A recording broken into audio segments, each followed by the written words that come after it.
Bienvenue dans le repère de Doula Sacrée, un lieu pour vous accompagner durant les passages sacrés de la vie des femmes. Allô les femmes sacrées, bienvenue! Aujourd'hui, je vous parle d'un sujet que j'adore, les Blessing Way. Les Blessing Way, c'est des cérémonies de passage qu'on peut effectuer tout au long de notre vie. À l'origine, les Blessing Way, c'est parti dans les tribus indiennes Navajo.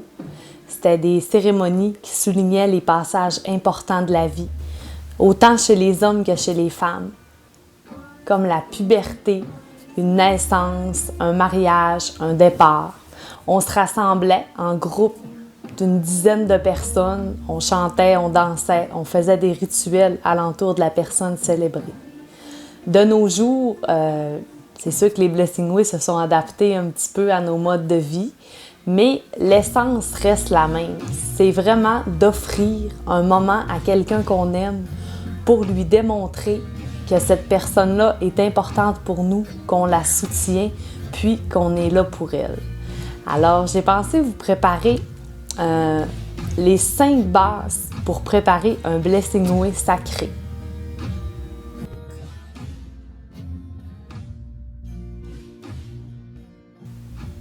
Première étape, la plus importante et celle qui demande le plus de temps, l'organisation du Blessing Way.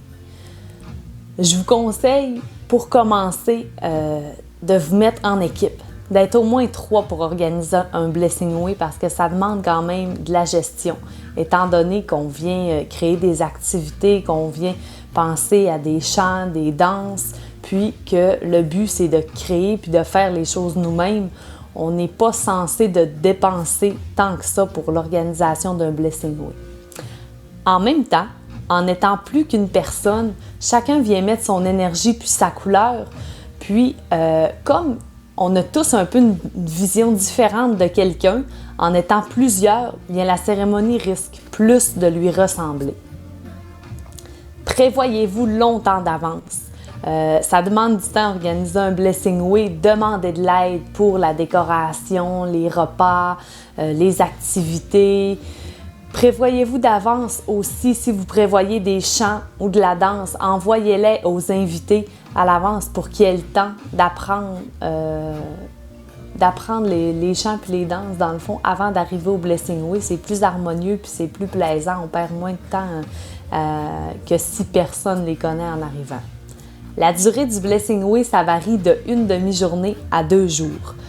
C'est possible de trouver une place ou une grande maison pour se réunir, pour dormir là tous ensemble. Quand le Blessing Way dure sur plus d'une journée, l'énergie est vraiment différente, puis ça crée vraiment une ambiance plus sacrée, plus intense, là, si on veut. Mais là, il n'est vraiment pas question de vous ruiner pour le Blessing Way. On trouve vraiment des solutions, on fabrique les choses, on crée nous-mêmes, on se débrouille vraiment avec qu'est-ce qu'on a parce que le but, c'est vraiment de faire quelque chose à petits coûts, même sans frais, c'est l'idéal. C'est pour ça qu'on demande à chacun de faire un petit peu quelque chose. Chacun exploite ses forces, vient mettre sa couleur. Puis en même temps, on offre notre temps, on offre notre passion à la personne qui est célébrée.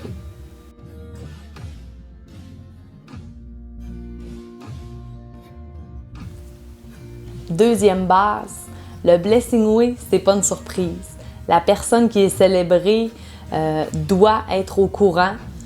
Premièrement, la date. Vous devez connaître les disponibilités de la personne célébrée, savoir aussi la durée, qu'est-ce qu'elle aimerait comme durée de Blessing Way. La liste des personnes invitées, la personne doit vraiment vouloir chaque personne qui est là. Puis un Blessing Way, c'est pas un très gros rassemblement, là. Alentour d'une dizaine de personnes, je vous dirais que c'est pas mal l'idéal. Vous pouvez consulter aussi la personne célébrée par rapport aux choses, s'il y a des choses qu'elle souhaiterait vraiment avoir lors de sa cérémonie ou au contraire, s'il y a des choses qu'elle souhaiterait vraiment pas avoir, là, c'est toujours apprécié de savoir un peu qu'est-ce que la personne aimerait puis qu'est-ce qu'elle aime pas parce que dans le fond, on fait ça pour lui faire plaisir.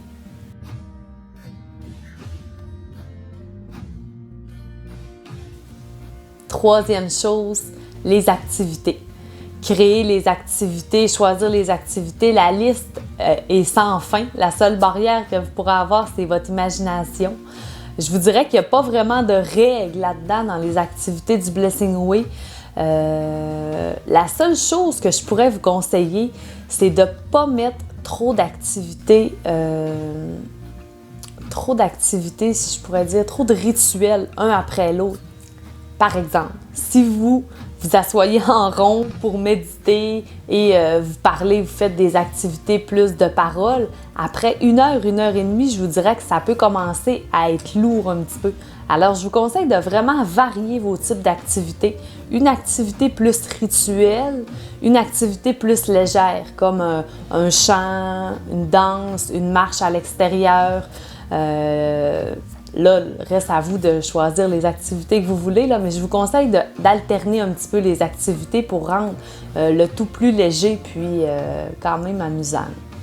La seule chose qu'on doit respecter dans un Blessing Way, c'est qu'il n'y a pas de cadeau matériel dans un Blessing Way. C'est pas le temps d'offrir des cadeaux, de payer pour du matériel. C'est vraiment une cérémonie de passage pour une personne qu'on soutient. C'est pas interdit d'offrir des choses. On peut offrir des choses qu'on a faites nous-mêmes. On peut offrir de notre temps. On peut faire un cadeau fait maison, mais on n'offre pas de cadeau matériel. C'est vraiment la seule règle, là, si on veut, là, dans les Blessing Way.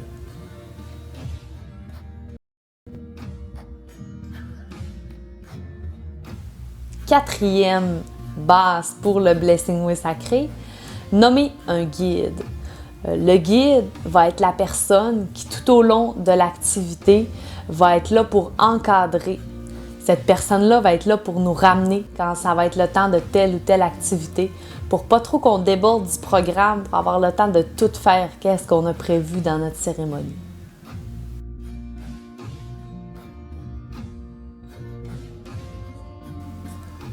Cinquième et dernier point, l'ouverture et la fermeture de la cérémonie. L'ouverture et la fermeture vont être faites par le guide. Si on commence par l'ouverture, c'est vraiment important l'ouverture. On va venir tout de suite en partant nommer l'intention de la cérémonie. On va venir inviter les gens à faire un genre de ménage intérieur pour venir placer tout ce qui est tracas ou tout ce qui ne nous servira pas durant le rituel dans un petit tiroir dans notre tête, venir le ranger parce que ça ne sera pas utile dans le moment présent, puis on va être totalement présent pour accompagner la personne qui est célébrée.